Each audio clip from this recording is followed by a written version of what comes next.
So we've heard from a number of really old brands this morning, some that even were measuring themselves in decades, even century.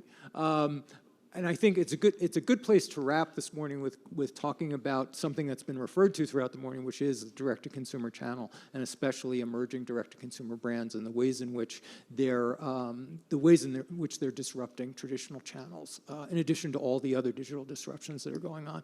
Dan Rosen is with Hubble. He's the marketing and creative director at Hubble Contacts. How many of you have ever heard of Hubble Contacts? Okay, so you're getting there. Some market penetration. You're one of the original employees. I am. Yeah, I was pre-launch even. Yeah. When did Hubble start? How old are you? We went live in November 2016. Right. And I've been there since like July 2016, so almost three years. I've been live for 2.5 years, and we're now in 30 countries, which is great. I think we're almost at 1 million unique trials, and yeah, continuing to grow. Hopefully. How are you measuring in terms of overall penetration in the market? Do you have a sense of, are you registering on the market share? Yeah, we definitely are, and we know that because the larger brand, we hear from people who used to work at the larger brands that they're theoretically talking about us or wondering about us. Although obviously we're far more worried about them than they should be about us. But yeah, I don't know if I could say exactly what percentage, but yes, we've definitely kind of gotten to a significant market penetration, especially in the dailies, which were a dailies only lens. So I want to get to the basic marketing challenge that contacts would have as a category to go direct. There's a long, traditional, well-trusted chain, both supply chain, but also a consumer journey chain of where people find out about contacts, who they work with to find the right contact for them, and you're disrupting that whole thing. Why don't you tell us about the key marketing challenge that you face trying to come into a chain that has such levels of trust all along the way? Sure, yeah. So kind of traditionally, most people see their optometrist and they buy their lenses from the optometrist, whatever the optometrist recommends. That sort of changed a little bit with 1-800-CONTACTS, which name has not aged well, but that used to be able to order, and then they became one of the main online retailers in which you could just order directly online. It would come to you. It was more convenient, and we sort of came in. But 1-800-CONTACTS didn't sell their own brand. Obviously, they sold, they sold AccuView, they sold Bausch & Lomb, those sorts of things. And so we were the first DTC kind of contact lens brand, which and I think what allowed us to kind of pop initially was that. All the other brands don't advertise online. They do kind of traditional television advertising, but because of their relationships with the doctors, that's where most of the sales were made. And I'm sure, like many large CPG companies who have relationships with the Walmarts or the Targets, selling your own brand on your site. So if AccuView wanted to sell on its own website, it would face the ire of the entire optometrist community, which because they make percentage on each sale. Right, but you're coming into a category where all these other brands have the imprimatur of the optometrist, and you don't. Correct. Obviously, you still need to see an optometrist. You still need a prescription for that. But how do you solve for that? How did you guys come about disrupting and getting that direct connection to consumers with that hurdle? So obviously, we initially paired up with hundreds of doctors at the beginning, and now much more to kind of get that base. And we found that there was just a very active, and hungry, I guess, contact lens consumer that felt like they were did not have their needs met, or they were not really educated about kind of the benefits of daily lenses, which is what we are. A lot of people wouldn't wear dailies because they were far too expensive, so they would wear monthlies. Often they would overwear, that cause infections, and every optometrist basically says, we want to put you in dailies, but price was the biggest hurdle. And we sort of found that good sweet spot where we could be price competitive with daily lenses to make it worth kind of the switch or to get to Hubble. So then what became the key marketing challenge? Challenge Well, the marketing challenge is, or what set of tactics did you have to use to make this work? Yeah, I guess just very, very active kind of online advertising and using Facebook. It kind of happened pretty naturally and immediately, I think, when we started launching, because obviously as a new start we didn't have that much capital, so by necessity, but also I think by good luck, we found Facebook and Instagram and these social channels where our demo was, it's like women 25 to 35, and that kind of correlates highly with people who shop on digital ads. So then how were you coming at this problem differently using those channels? I mean, you were creating a different mode of marketing to this audience, and you were using a different set of internal mechanisms to do this. I guess so, yes. I think we were just, we didn't have to kind of be aspirational. As if you look at what, ActiveView ads are or other ads, they're kind of very like people in a bathroom feeling very fresh or generally like that. It allowed us to be far more direct about our offer because just the funnel was way simpler and the flow was direct.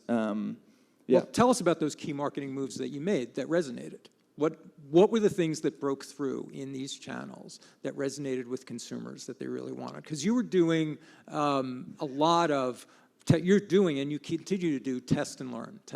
That's the mantra, I would imagine, of most direct-to-consumer brands. And the ways in which they're really mastering the digital channels is that they are not afraid to adapt and to test wildly. So tell us a little bit about that process and some of the things that you're testing. Sure, yeah. So I think we kind of came into it not really sure what our key value props would be. Would it be convenience of getting it delivered directly to you in a monthly subscription? Would it be price, that we're more affordable? Would it be that the first 2 weeks are free? Or would it be that kind of have a millennial brand, that's maybe something that's exciting, or people want to kind of beautify their bathroom? So we were kind of agnostic as to what that was. And because of that, I think that allowed us to kind of be open to using social advertising as a testing ground, to constantly be testing new ideas, new creatives, new value props, and following where kind of the data directed, and adapting kind of our brand and our core to what people were responding to. We didn't have the luxury of being able to do like huge surveys, and so we sort of used the constant customer feedback as a data collection tool. So this is a really important distinction, this bottom-up approach that you're taking. Even though everyone here, including all of the legacy brands, have talked about taking that more consumer-focused approach, there's a difference between getting a sense of who your consumer is and then creating a big brand message around that, and what you're doing, which is really using the data and responses and testing broadly a lot of different offers in a lot of different ways, and using the ubiquity of those social channels and the amount of feedback to really get us to let the consumer really drive where your brand is going. Yeah. So, I mean, give us some examples of the ways that worked. Because you said you went and you saw sort of 3 possible parameters, right, that you could use, 3 value props that you weren't sure how they really worked. Tell us how that actually shook out. Yeah, so that can be clear. You can have just the exact same ads, creative or image or video with different copy that tests different things. You can direct them to different landing pages. We did quite a bit of landing pages, and basically every week I think we have at least 2 or 3 different tests going. Is it better to say first 2 weeks free plus $1 shipping and handling, or is it better to say get 2 weeks for $1? Because now that we have a bunch of markets, we can test Right now we're testing in Canada whether your first subscription box is a quarterly box or is it a monthly box. All those sorts of things. Should we have a super high first trial? In Europe we tried having, instead of a €1, we tried having an €8, and then you're able to say, okay, that's going to drive up our CPAs, but that will also help our LTV. And so constantly being able to test and find that balance has allowed us to, I think, grow quite quickly and double down with confidence on ideas, so that when we eventually went into TV about a year in, we were fully confident that the value propositions were sound, and that's what people were responding to, as opposed to kind of just trying to guess or project onto our consumers what we thought they would want. Well, does that process you just described, does that mean that ultimately you did settle on an overall value proposition that worked for most consumers and that you settled on a final answer? Or does that mean that you ended up with a lot of different answers that you have to service to different audiences?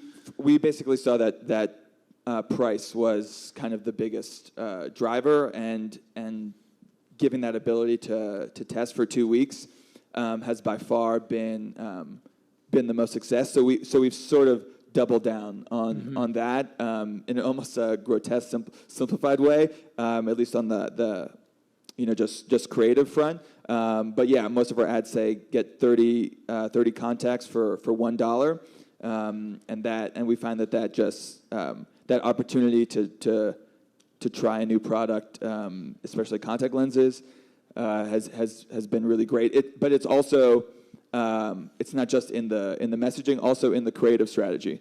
At first we were kind of mimicking a lot of the larger brands in terms of kind of that more beauty, healthcare, freshness, more almost stock photography, and the more we kind of tested, we saw, the more literal we got, the more our customers kind of responded directly. And certain ads that we thought, this might be gross or this might be turn off, contact lens wearers are like very familiar with putting things in their eyes and almost relate to that. And that also offered a unique opportunity to differentiate ourselves from the larger brands and being kind of very direct at showing what you got and relating to what contact lens wearers deal with every day. Do we want to stop and take a look at some of the creative? Sure, yeah. Some of the examples.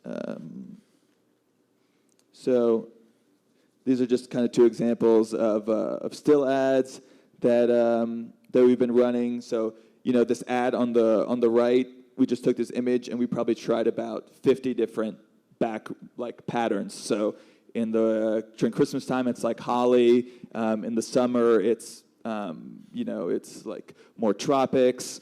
On the right side, that image I took I think literally 2.5 years ago, and it's still been one of our. I'm like a one-hit wonder with that the Ice Baby of Hubble. So these are like pretty simple and direct, but I think. I think they it communicates value. Yeah, it communicates value. I don't think we're like sacrificing brand. I think you see our kind of nice boxes, and that in and of itself feels very different from the more medical kind of AccuView. So this is kind of our maybe phase 2, and then we're like, okay, let's start because we test 5 to 10 new creatives a week. That gives us a lot of opportunity to try new things, like this one, which is our CEO's dog who's just in the office, and it's like, okay, let's see if I take a photo with my iPhone and this one, and this was one of our best performers for like 3 months, which is great. And I think just being open to that like we don't know what people are going to relate to, and we're competing with with food and baby photos, everything on your Instagram feed. This kind of freed us up, actually, in a way, to stand out by fitting in. Were you finding different? Were you finding different? You mentioned that there are different KPIs that you're looking at, including retention as opposed to acquisition. How are some of these behaving differently? Are you finding that your strategy is evolving? Are you moving towards more of a retention strategy, and is that changing the decisions you're making here? and the measurements that you're taking? Yeah, I mean, it's definitely, a balance that we have between cost per acquisition and LTV. The more maybe you lean into this sort of value, kind of 30 contacts for $1, the more maybe you sacrifice retention, because it could lead to some people who are just interested in the free offer. But I think, after kind of testing all these messages and just tracking where people end up, we kind of found the right balance of, okay, maybe we'll get some scammers, but it ends up being kind of worth it in the end with our. How about, are you having to pivot more towards or think about a longer-term retention strategy? And does that change? Are you aiming different creative towards retention?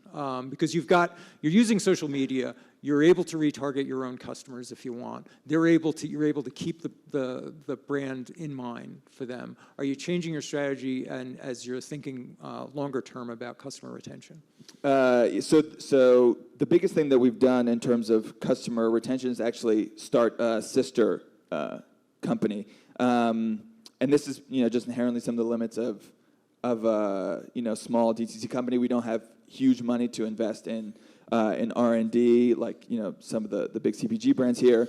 And we saw that we looked at one of the main reasons for cancellation is just there's a whole suite of lens types that we just don't offer, whether that's for astigmatism or multifocal or color lenses that are extremely expensive to produce.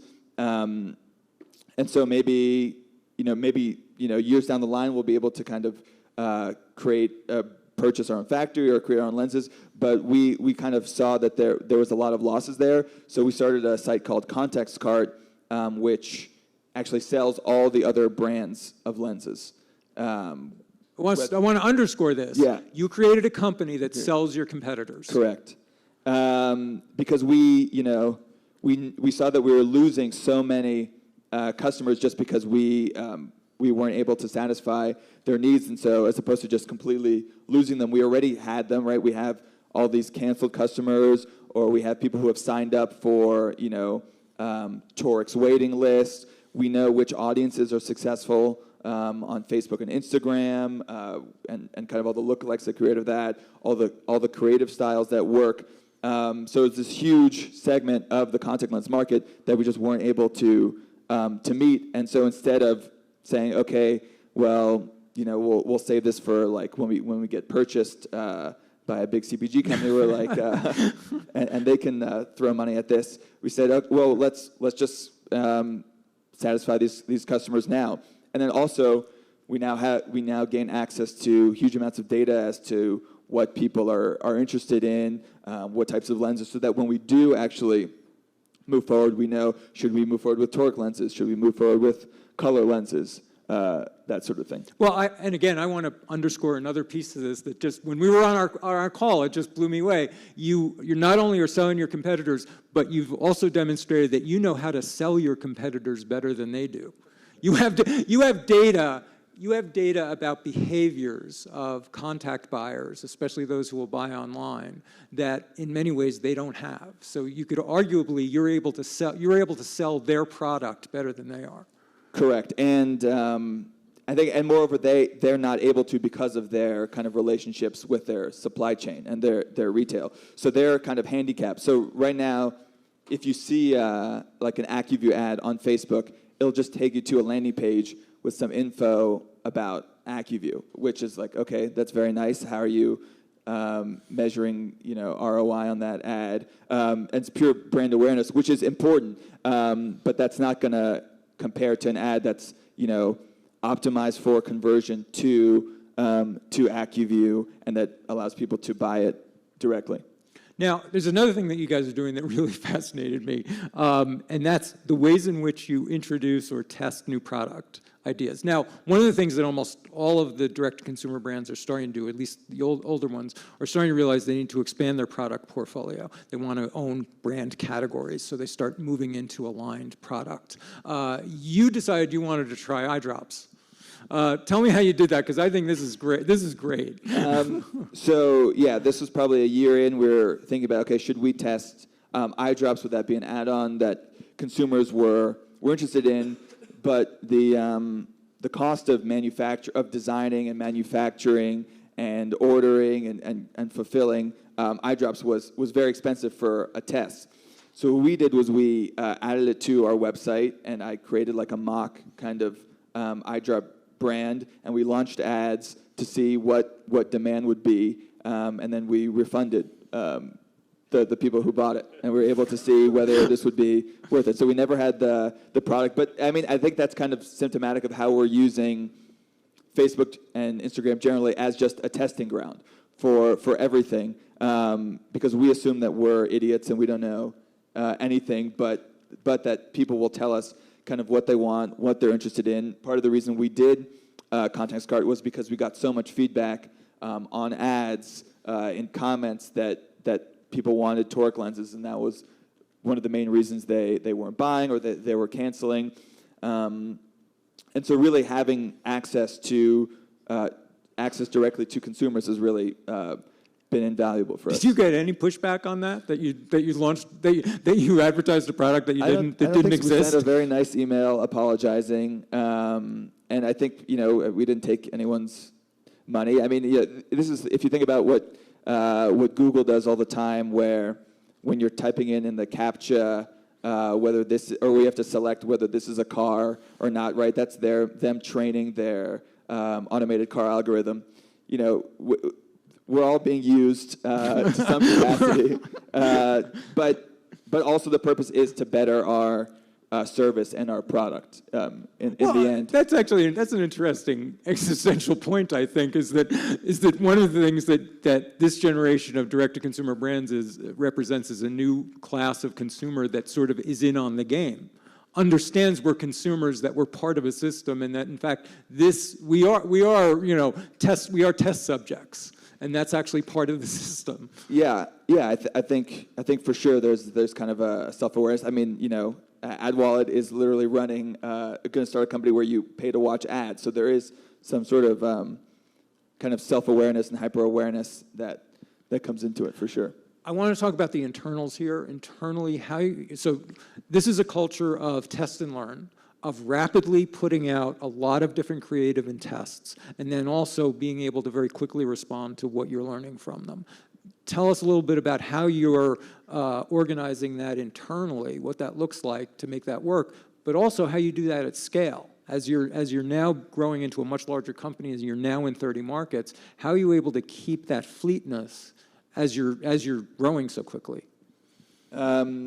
Yeah, I'm the only full-time marketing and creative person at Hubble, which I think is pretty rare. But that kind of synergy and synthesis of our marketing and our creative allows us to move quite quickly and to be able to make decisions very fast. What we've done is we've sort of leveraged, if our tech team is swamped, we outsource to a tech team or to kind of a creative agency, and we kind of go as needed and work with them kind of so keeping that ad hoc. Keeping that core small. Yeah. But then keeping as you grow, let the growth push the growth out to the outsourcing in terms of scale. Yep. But exactly. keep that basic decision-making structure very small. Exactly. Internally, and then using whatever tools are available to do the scaling. Yeah, and that kind of prevents, as I'm sure many people experience, the kind of like bureaucracy that can be great in some ways in terms of getting a lot of things off the ground, but can also be limiting in terms of decision making. And given how much we're testing, it's necessary almost to not second guess, because worst comes to worst, a couple of people have seen an ad that doesn't work, and that sort of maybe we're like commitment phobic, but that sort of process has allowed us to maintain what I think was successful at the beginning. And in the case of contact carts, you actually have outsourced a lot of that, right? Correct. That new website was built entirely by an out-of-house tech team, but that also kind of means that when we need things fixed or changed, we're able to work with them directly, and our core tech team is able to continue on Hubble, which is still obviously a majority of our business. So one of the reasons why a lot of the 100-year-old brands here in the room don't do some of the stuff that you do, and some of the audacious stuff that you guys do, is because they're very wary of brand reputation. They're hypersensitive of it. You guys have had some public criticism too. What's your attitude towards how you take the PR hits, how you respond to them? I think, we have had PR hits, but it also comes from the very people that we're trying to unseat. So it's not completely surprising. It's like asking taxi drivers what they think about Uber. I think we obviously listen, and the reason any sort of criticism has not been that hard is because we're already so in dialogue with what our consumers' issues are, and what their problems are, and trying to meet those needs, that we're almost ahead of it. So, is there a brand affinity here? Do people really care about Hubble? I mean, just because that's one of the things that's sort of coursing through the next 3 days is attachment to brand, whether brands really resonate and have meaning with consumers. Does Hubble have that kind of connection with its consumers? Yeah, I think we definitely do, and this even surprised me as, and I'm the creative director, but I've talked to people, I've run into people who wear Hubble, and they're, we have 5 different colors that come, and they tell me they get sad when they don't get the color combination that they want. And I think before Hubble, most people didn't even know what brand of contacts they were wearing. There was zero brand loyalty. It was just like whatever kind of the optometrist packaged you. There was no kind of question about why I should be paying this. What's the difference? Should I be in monthly? Should I be in dailies? And I think we kind of changed the paradigm a bit, where people were like, oh, what even product am I wearing? Why am I paying this much? Why does it look completely sterile and medical? Maybe I can get something that's, maybe it's superficial, but it's more fun. It's kind of more shareable. I think that's very important. We get probably like 20 different UGC user-generated content a day. People just posting videos of their contacts being delivered or opening or unboxing, and that's not something you see with any other brand. No one's sharing their like AccuView because there's nothing really exciting about it. But that's also not their play. So I think we're trying to have some brand moments that can excite people. Is taking on the man actually part of the brand image? The fact that you're taking on an industry that sort of people feel they've been overpaid, they've been sort of shackled into a particular supply chain, a particular kind of pricing? Yeah, I think so, and kind of spreading awareness of like why people are paying so much. I mean, if you go to Europe, none of the kind of regulations and costs are there that we have in the United States, because it was just the contact lens industry wrote a law. Partially that's good for us because it's our competitive advantage. But I think also, similar to Harry's and Dollar Shave and Warby Parker, there's this kind of complacency that most people did not ever consider why they pay what they pay, and what that consolidation of power in a few large kind of brands has done. I want to leave some time for questions for Dan. Anybody have any questions for Dan? Yep. Hi, Dean Jackson, Life Extension. It was interesting to hear about how you're selling to your competitors based on kind of the existing data that you already had from those customers, shifting over to the competitors, and then newfound information and data that you receive. Do you have a back-end strategy to bring them back to boost your margins? Bring them back to Hubble? Yeah. I think, eventually we'll be able to tell what's our biggest weaknesses, what are our gaps. It's usually product. If you look at the reason most people are canceling, it's because we're not able to give them the kind of lens types they need, or specifically our lenses don't work for them, which is, everyone's eyes are different, and it's random whether some people think we're the best lenses they've ever had and some people say we're the worst. It's sort of random. And for that reason, there's not much we can do there, honestly, in terms of being able to fix that, just because that's the type of lens we have. but we are able to not lose them. And when we go into different lines of products in the future, we'll now know exactly where to invest and how. And I think that's really the value data there. Makes it really valuable to whoever buys you, too. Yes, and if anyone here if anybody buys you, they've got a lot of data. Hi, Ali Baker with Verizon. Just a quick question. So what do you guys do to maintain the product quality? Like lens is something you put in your eye, and a lot of customers probably say, hey, I'm with AccuView, but I really, that's important to me because it's, it's in my eye. So how do you kind of overcome that, I would say, barrier to entry? Yeah, that's probably one of the biggest challenges, just because there are so few actual manufacturers of contact lenses at scale. So we partnered with St. John, which is, I think, like the 5th biggest in the world, and they're FDA approved, and they have to go through constant testing. That's kind of because of that, and because we're not a large CPG company, we don't have kind of billions of dollars to buy a factory. That's sort of one of the areas where we are limited. At least for now, in terms of kind of really making our lens just even like 10% better. We're temporarily stuck, which I think is, again, one of the reasons why we're looking at other avenues to satisfy the customers for whom our lens is not right. Hi, my name is Uli Haslacher with Pomor Skincare, and I was just wondering how much you are affected by single-use plastic.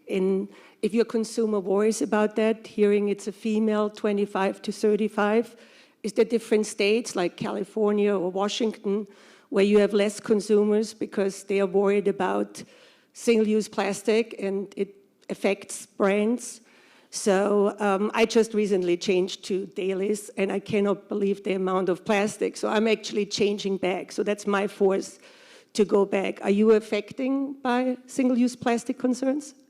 Yeah, that's certainly kind of a comment that we'll get. It's not a huge, I would say, percentage of comments on our social, but it's definitely a concern. All our materials are recyclable.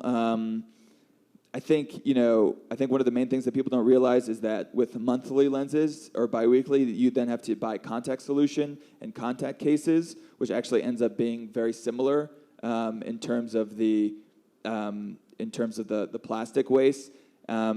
And I think, taking that into account, and that dailies are by far less likely to lead to infections and eye issues, I think that's sort of a compromise that our consumers are willing to make. Dan's going to lead the roundtable on DTCs. That starts in about 15 seconds. Dan, this was fascinating. Thank you so much. Thank you very much.